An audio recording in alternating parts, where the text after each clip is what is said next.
You mentioned that you're like a boutique agency, right? So as as a boutique agency versus a non-boutique agency, what does a boutique agency offer versus like a I CAA? think because we are so manageable that we can give you extra attention and extra love that you desperately need.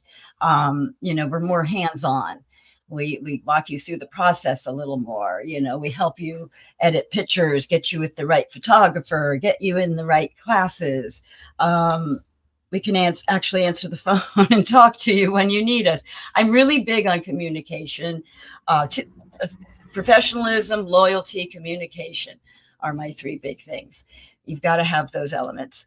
But as far as I'm concerned, we're business partners once you sign with the Brogan Agency. So we just need to approach it like a business partnership. But I think just more hands-on, being manageable. And I guess we can offer that a little bit more. Yeah, we also have Right. a lit department too. I don't think I mentioned that. It's separate from the actor stuff, but we do have that available. Nice. And so obviously being a smaller agency helps you be more hands-on, but what some actors I don't think understand or realize, they think, "Oh, I want to be at the big agency." But sometimes you can get lost in those big agencies or you can not get the work that you Let's need. talk about this for a minute. Yeah. Okay. I have a real, I love signing new talent, brand new talent. This is going to sound corny, but it's going to have a little highlight into my character. I like to be the Michael Jackson in your life. Michael believed in me before anyone should have, could have, or would have, and should have. And I like to be that person in these young actors' lives. But we're a good agency. We're really good at what we do. And if you haven't had an agent before, you don't have anything to compare it to. So what happens sometimes when I have brand new talent and we start rocking and we're rolling and we're cooking, you're going on auditions, you're booking jobs, we're doing what actors are supposed to do. I'm doing what an agent's supposed to do, and everything is going great. And my beginners look across the street and they see that big 20-story building and they think, oh, I'm doing so good at this boutique agency. I'll do even better at that big building. Biggest mistake you could ever make. Trust me. We're all dealing with the same casting directors, the same projects, the same TV shows. When you found magic in this business, if it's not broken, you don't need to fix it.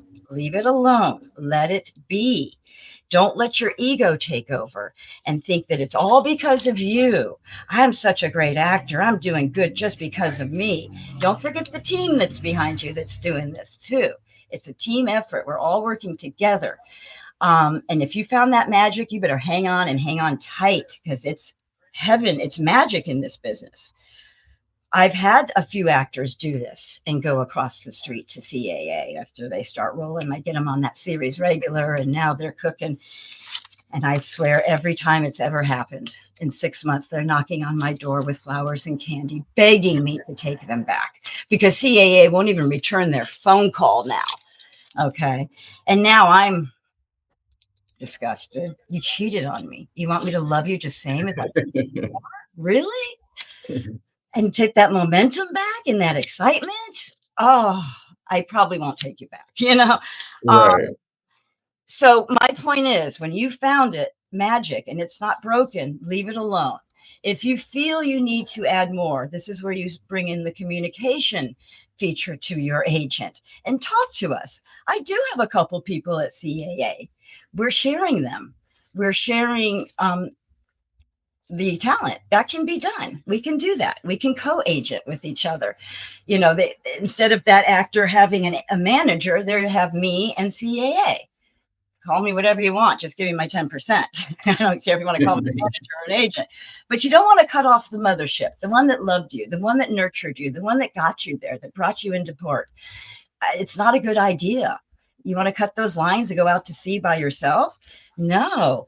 And you want to be the big fish in the small pond because we're going to give you so much attention and love, and it's not broke. But we can bring in extras if we feel it's necessary. I find the only thing that benefits us for those big boys is the in-house packaging that they do. other than that, we're all doing the same doggone thing with the same casting directors and the same networks and the same studios.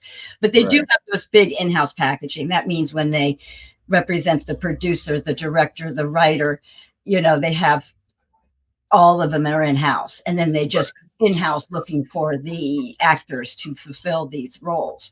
But it's called packaging, and it's kind of not fair, but it is what it is. Like at that stage, you can do that, and more power to them. But I think that's the only benefit you get that I can't offer. Really. I mean, I know you all say, oh, the contacts. I've got all the contacts. I've spent 30 years building relationships with these casting directors. I'm working with the big leagues here. ABC, NBC, Fox, CW, you name it, Disney, Tyler Perry Studios, HBO, Netflix. We're working with all of these guys, just like CAA. I have the same relationships. Right.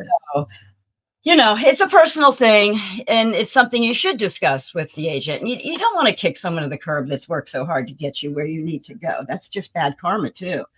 Heard of Emma Fitzpatrick? No, you haven't. That girl is on her way up, and she pulled the rug out from under us, and now we don't hear from her. She started rocking and rolling and got her some great work, and she decided to have her boyfriend manage her. Within 6 months, her career just went down the tubes. Well, and what people don't also need to understand is that a casting director, they don't really care where the talent, who represents them. No, Right? They don't look at that side of things and say, oh, right. They just look at the talent. And if they love the talent.